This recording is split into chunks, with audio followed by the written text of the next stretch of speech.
दोस्तों, यह एक बहुत पुरानी बात है कि एक राजा था जिसके 4 बेटे थे।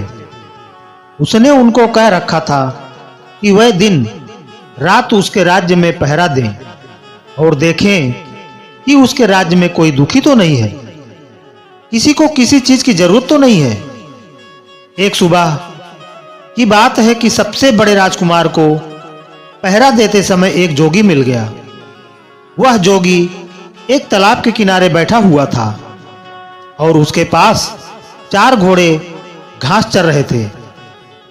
उसने देखा कि वह घोड़े जितने भी घोड़े उसके पिता के पास थे, उनसे कुछ अलग ही नस्ल के थे और उनसे अच्छे भी थे।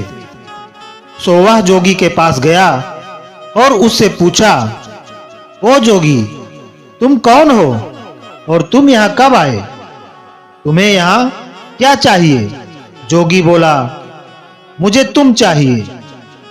राजकुमार ने आश्चर्य से पूछा, मैं क्यों? मैं इस देश के राजा का सबसे बड़ा बेटा हूं। मेरे पिता ने मुझे इस देश को देखने भालने के लिए कहा है कि मैं यह देखूं किसी को किसी चीज की जरूरत तो नहीं है। तो तुम यह बताओ कि तुमको किसी चीज की जरूरत तो नहीं है।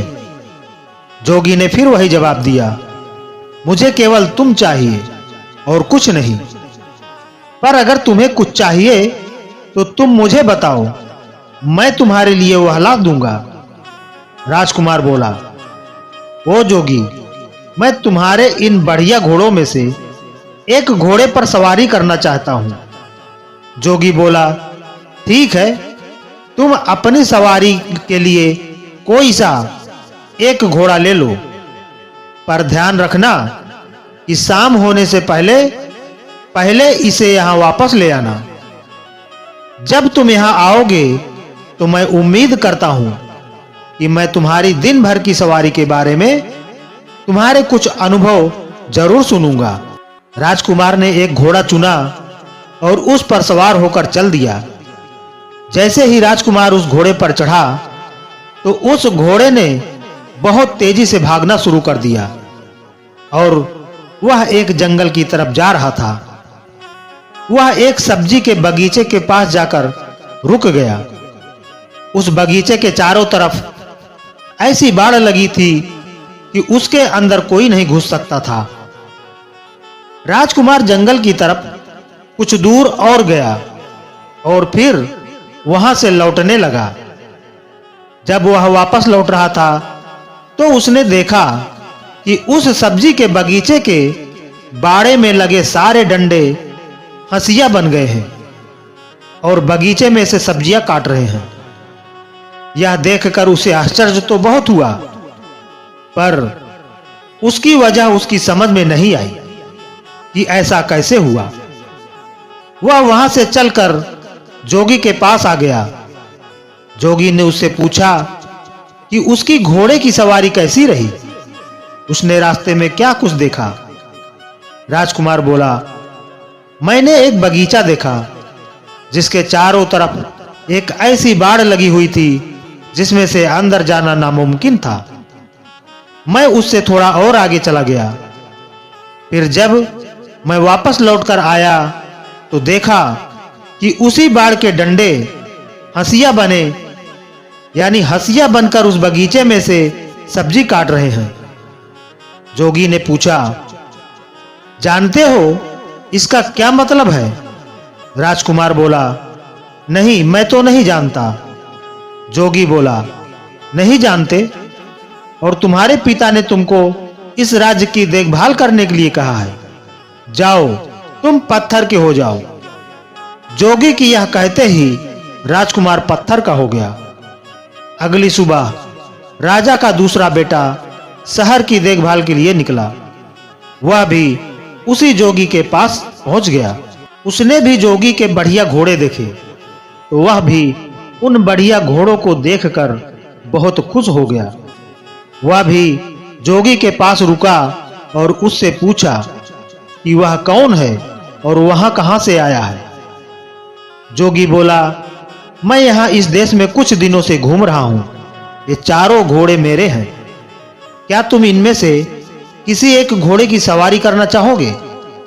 कल राजा का सबसे बड़ा बेटा यहाँ आया था। उसने इनमें से एक घोड़े की सवारी करनी चाहिए। मैंने उसको किसी भी घोड़े को चुनने और उसकी सवारी की इजाजत दे दी, पर जब सवारी करके वह वापस आया तो जो कुछ उसने रास्ते में देखा था वह उसका मतलब मुझे समझा नहीं सका, तो मैंने उसको पत्थर का बना दिया। राजकुमार बोला, अच्छा, मगर उसने ऐसा क्या देखा जिसे वह तुम्हें समझा नहीं सका?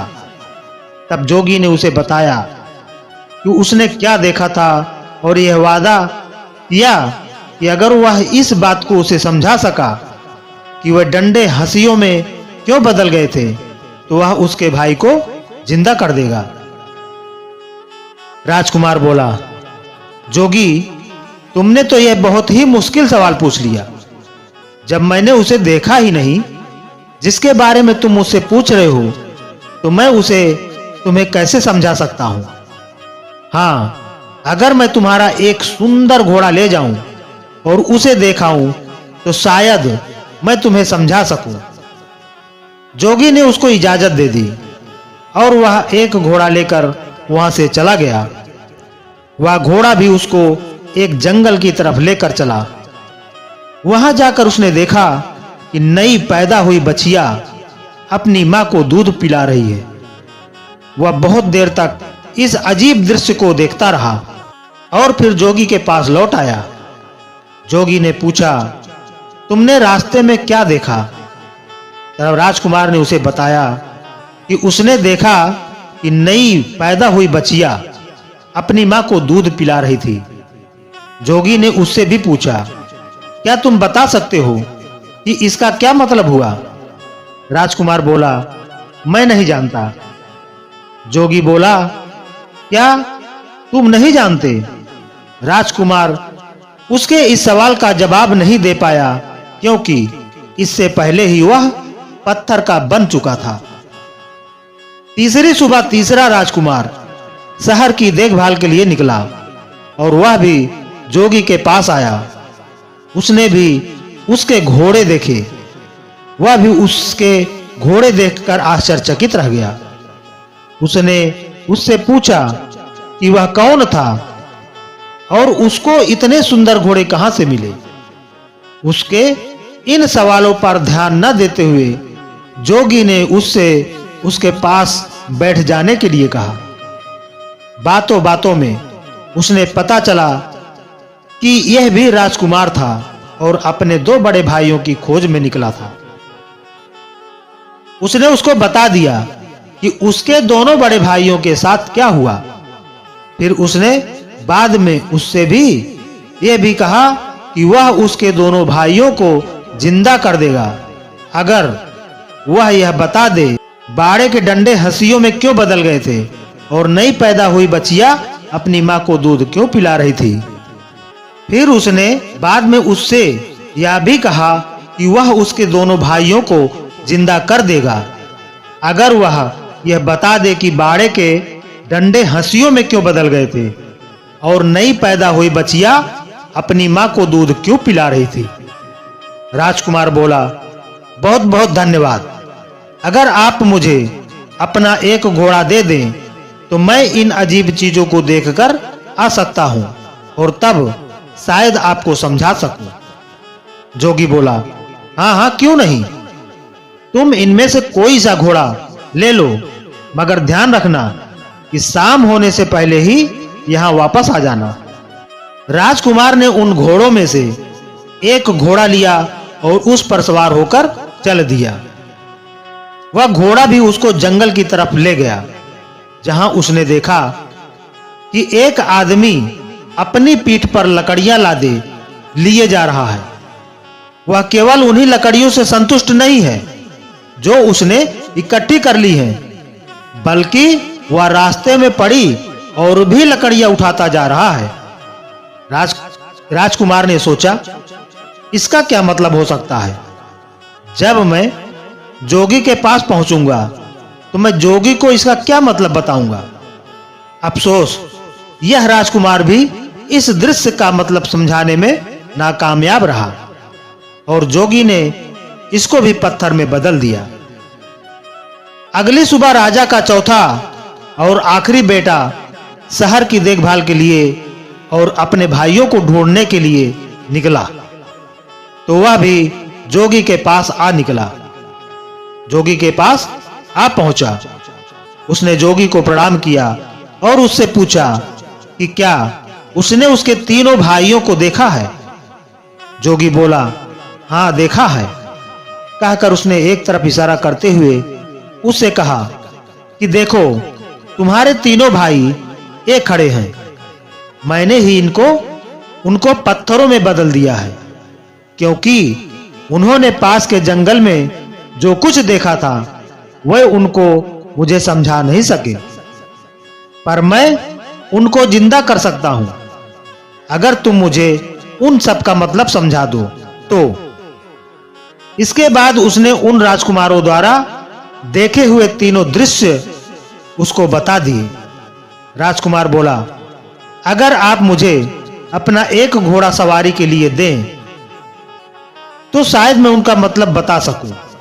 मैं खुद उस जंगल में जाकर उनको देखना चाहता हूं। जोगी ने उसको इजाजत दे दी और राजकुमार उन घोड़ों में से एक घोड़ा लेकर जंगल की तरफ चल दिया। जब वह जंगल में पहुंचा तो वहां उसने एक तालाब देखा जिसमें से पानी बह बहकर निकलकर दूसरे तालाबों को भर रहा था। उस समय वह बड़ा वाला तालाब खाली था, क्योंकि उसका सारा पानी उन छोटे तालाबों को भरने में लग चुका था। शाम को जब वह जोगी के पास लौटा तो जोगी ने उससे भी वही सवाल किया जो उसने उसके तीनों बड़े भाइयों से किया था कि उसने रास्ते में क्या देखा और उसका क्या मतलब था।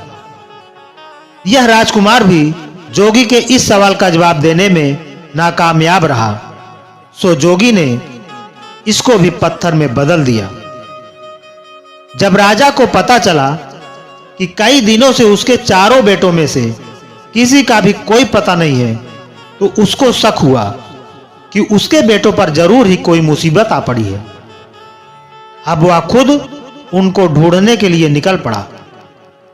ढूंढते ढूंढते वह भी जोगी के पास आया। उसने भी जोगी से पूछा, जोगी जी, क्या आपने मेरे चारों बेटों को कहीं देखा है? जोगी ने एक तरफ खड़े 4 पत्थर के खंभों की तरफ इशारा कर दिया। राजा यह देखकर सकते में आ गया। उसके मुंह से निकला, कहीं आपका यह मतलब तो नहीं कि वह पत्थर में बदल गए हैं? जोगी बोला, हां, यही है वह तीनों। मैंने ही उनको पत्थरों में बदल दिया है, क्योंकि वह मुझे जंगल में देखे हुए कुछ दृश्यों के मतलब नहीं समझा सके। फिर भी मैं उनको जिंदा कर सकता हूं अगर तुम उनका मतलब मुझे समझा दो तो। अगर तुम्हें चाहिए तो तुम मेरा एक घोड़ा लेकर जंगल जा सकते हो। राजा बोला, नहीं धन्यवाद, इसकी कोई जरूरत नहीं है, पर अगर आप मुझे यह बता सकें कि उन्होंने क्या देखा जिसको वह आपको नहीं समझा सके, तो शायद मैं उनको आपको समझाने की कोशिश कर सकूं।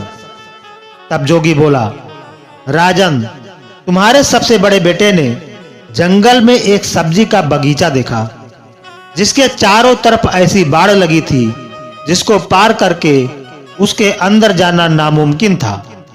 पर जब वह वहां से लौटा तो उसने देखा कि उस बाड़ के डंडे हंसिए बनकर उस बगीचे की सब्जी काट रहे हैं। इसका क्या मतलब है? राजा बोला, यह एक ऐसे आदमी की तस्वीर है जिसके पास कुछ पैसा सुरक्षा के लिए रखा गया हो, और जब उस पैसे का मालिक अपना पैसा उससे वापस मांगने आया हो तो उस आदमी ने उसके पैसे को या तो कहीं छिपा दिया हो या फिर उसे खर्च कर दिया हो, जिससे कि उस पैसे के मालिक को उसका पैसा न मिल पा रहा हो। जैसे ही राजा ने अपना वाक्य पूरा किया कि उसका बड़ा बेटा उसके सामने जिंदा और तंदुरुस्त खड़ा हो गया। जोगी ने अपना दूसरा सवाल किया, तुम्हारे दूसरे बेटे ने एक नई पैदा हुई बचिया को अपनी मां को दूध पिलाते देखा, इसका क्या मतलब है?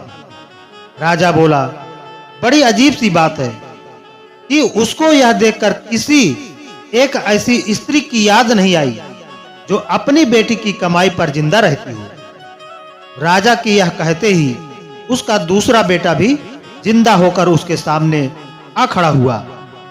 तब जोगी ने अपना तीसरा सवाल पूछा, राजन, तुम्हारे तीसरे बेटे ने एक ऐसा आदमी देखा जो अपनी पीठ पर लकड़ियां लादे लिए जा रहा था। वह अपने उस ढेर से संतुष्ट नहीं था और रास्ते में उसको और जो भी लकड़ियां मिलती जा रही थी वह उनको भी उठाता जा रहा था। इसका क्या मतलब है? राजा बोला, यह इस बात को बताता है कि कुछ लोग ऐसे होते हैं जो उनके पास जो कुछ भी होता है वह उससे संतुष्ट नहीं होते। उनको हमेशा ही और ज्यादा की इच्छा बनी रहती है। जैसे ही राजा ने यह शब्द बोले कि उसका तीसरा बेटा भी जिंदा होकर उसके सामने आ खड़ा हुआ। अब जोगी ने अपना चौथा और आखिरी सवाल पूछा, राजन, तुम्हारे सबसे छोटे बेटे ने जंगल में एक तालाब देखा जिसने 6 दूसरे तालाबों को पानी देने के लिए अपने आप को खाली कर दिया, इसका क्या मतलब है? राजा बोला, जोगी जी, वह बड़ा तालाब दुनिया के उन आदमियों के समान है जो दूसरों को देने के लिए अपना सब कुछ खर्च कर देते हैं, पर बदले में उन्हें क्या मिलता है? कुछ भी नहीं। जैसे ही राजा यह बोला, उसका चौथा बेटा भी जिंदा होकर उसके सामने आ खड़ा हुआ। राजा और उसके चारों बेटे खुशी-खुशी अपने महल वापस लौट आए। कुछ समय बाद ही राजा ने अपनी गद्दी छोड़कर अपना राज्य अपने बच्चों को दे दिया और वह खुद जंगल में शांति से रहने चला गया। तो दोस्तों, हमारी ये कहानी आपको अच्छी लगी हो तो एक लाइक करके वीडियो को शेयर करें और इसी तरह की कहानी सुनने के लिए हमारे चैनल को सब्सक्राइब नहीं किया हो तो सब्सक्राइब जरूर कर लें। धन्यवाद।